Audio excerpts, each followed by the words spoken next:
টাঙ্গাইলে সাবেক এমপির বাসা ভাঙচুরের এবং দখলের অভিযোগে নারী সমন্বয়ক গ্রেপ্তার। খবরে দেখলাম মাত্র 2 জন নারী একটা বাড়ি, 8-10 তলার একটা বাড়ি, এমপির বাসা দখল করে রেখেছেন এবং তারা 4-5 জন রাস্তার পাগল ধরে এনে বাসার নিচে গ্যারেজে রেখে পুরো বাসাটাই তারা দখলে নিয়ে নিয়েছেন। বাসায় তারা রাজত্ব হালে থাকছেন, এমন খবর প্রকাশ হয়েছে। আজকে দেখছি আবার সেই নারী সমন্বয়ক গ্রেপ্তার হয়েছেন এবং গতকালকে দেখছি বাসাও উদ্ধার করেছে আইন শৃঙ্খলা বাহিনী। টাঙ্গাইলে সাবেক এমপির বাসা ভাঙচুর মামলায় নারী সমন্বয়ক গ্রেপ্তার। টাঙ্গাইলে আওয়ামী লীগের সাধারণ সম্পাদক সাবেক এমপি জোয়াহেরুল ইসলাম জোয়াহেরের বাসা ভাঙচুরের মামলায় মারিয়ম মোকাদ্দাস মিষ্টিকে গ্রেপ্তার করেছে পুলিশ। রোববার, কঠিন নাম উচ্চারণ করা সমস্যা, রোববার 9 মার্চ রাতে তাকে গ্রেপ্তার করা হয়। এর আগে রোববার রাতে মুচলেকা নিয়ে তাকে ছেড়ে দেওয়া হয়েছিল।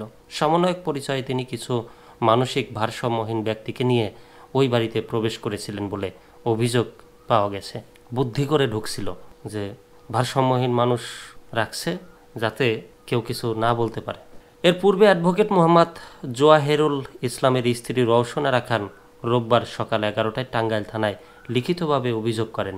তিনি অভিযোগ করেন টাঙ্গাইল সদর থানাধীন টাকুরপাড়া ছোট কালীবাড়ি রোড শাকিনস্ত বাদীর বাসার 5ম তলা বিশিষ্ট বিল্ডিংয়ের কেসি গেটের 6ষ্ঠ তলা ভেঙে গ্রেপ্তারকৃত বিবাদীসহ আরও অজ্ঞাতনামা 8 থেকে 9 জন 5 লাখ টাকা এবং 10 ভরি স্বর্ণালংকার, যার মূল্য আনুমানিক 10-12 লাখ টাকা চুরি করে নিয়ে গেছে।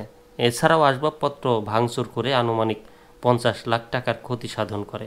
পূর্ব পরিকল্পিতভাবে 17 জন মানসিক ভারসাম্যহীন মানুষ নিয়ে তালা ভেঙে 17 জন মানসিক ভারসাম্যহীন ব্যক্তিকে রুমে প্রবেশ করায়।